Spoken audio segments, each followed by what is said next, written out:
তিনি সিজদায় যেয়ে পড়তেন সুবহানাকা আল্লাহুম্মা রাব্বানা ওয়া বিহামদিকা আল্লাহুম্মা ইগফিরলি। এটা জানি না আমরা অনেকে।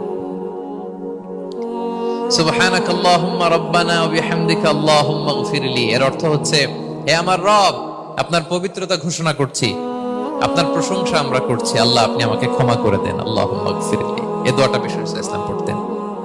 এছাড়াও বিষ্ণু পড়তেন সুবহুন কুদ্দুসুন রব্বুল মালাইকাতি ওয়ার রূহ, সকল ফেরেশতাদের অধিপতি রব, সবচেয়ে বড় ফেরেশতা যার 600 পাখা, জিবরাইলের রব, সেই রবের প্রশংসা আমি করছি। তিনি সুবুহ, তিনি কুদ্দুস, তিনি মহাপবিত্র, the most pure, the most high. এভাবে বিষ্ণু ইসলাম আল্লাহর প্রশংসা করতেন। তিনি আরো পড়তেন আল্লাহুম্মা ইগফিরলি যুনুবি কুল্লাহ দিক্কাহু ওয়া জুল্লাহ আউওয়ালাহু ওয়া আখিরাহ আলানিয়াতাহু ওয়া সিররাহ। আল্লাহ আপনি আমার গুনাহ মাফ করেন, ছোট গুনাহ বড় গুনাহ, প্রকাশ্য গুনাহ